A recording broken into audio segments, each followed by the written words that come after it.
Everyone welcome back to our channel. నేను ఈరోజు అయితే ఒక కామెడీతో మేము ముందుకు వస్తున్నా. మా పెద్దోడైతే సెకండ్ స్టాండర్డ్. మా ఫ్యామిలీ అంతా తెలుగు బ్యాక్గ్రౌండ్ కాబట్టి second language Telugu, third language అయితే హిందీ తీసుకున్నా. నేను ఈ ఇంగ్లీష్ మీడియం పిల్లలతో చాలా ప్రాబ్లం ఉంటుంది. ఏం ఫేస్ చేస్తానో అది నాకు స్ట్రెస్ ఫ్రీ అనమాట. కొంచెం తెలుగు పద్యాలు చదువుతారు కదా ఆ టైంలో. సో ఏంటిదో మీరు చూసేయండి ఒకసారి.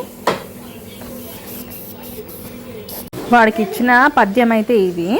అల్ప బుద్ధివానికి అధికారం ఇచ్చిన దొడ్డ నెల్లవారి తొలగగొట్టు చెప్పు తినడి కుక్క చెరుకు తీ పెరుగున విశ్వదాభిరామ వినురవేమ. మావోడి పద్యం ఎట్లా చెప్తారో మీరు చూడండి ఒకసారి.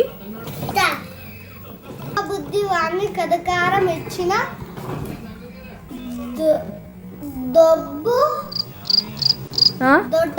దొడ్డ నెల్లవారి తొలగగొట్టు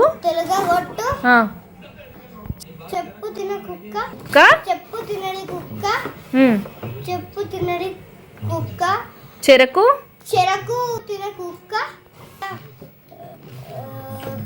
చెరుకు గుడ్డు పాలు విశ్వదాభిరామ వినురవేమ. చెరుకు పాలు గుడ్డు అని చెప్తున్నాడు మా వాడైతే. చెరుకు గుడ్డు పాలు అంట. చెరుకు గుడ్డు పాలు తెలుగు పద్యంలో ఎందుకు వస్తుందో నాకు అర్థం కాలేదు.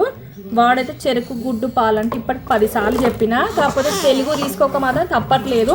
ఎందుకంటే లాంగ్వేజ్ 2, లాంగ్వేజ్ 3 అని ఉంటాయి కదా. సో కంపల్సరీ మనం ఏదో ఒకటి సెలెక్ట్ చేసుకోవాలి. సెకండ్ లాంగ్వేజ్ మన ఆబ్వియస్లీ మన ఇళ్ళలో తెలుగు బ్యాక్గ్రౌండ్ ఉంది కాబట్టి సెకండ్ లాంగ్వేజే తీసుకున్నా ఈజీ ఉంటుంది కదా అని. మా వాడైతే ఇదొక నాకు ఫన్నీ టైం లాగా అనిపిస్తుంది పద్యాలు చెప్పినప్పుడు. సో కొంచెం స్ట్రెస్ ఫ్రీ కూడా అనిపిస్తుంది నాకు ఈ టైంలో. సో మరి మీ పిల్లలు ఎట్లా చెప్తారో కామెంట్ బాక్స్లో కామెంట్ చేయండి. Bye, see you with another blog.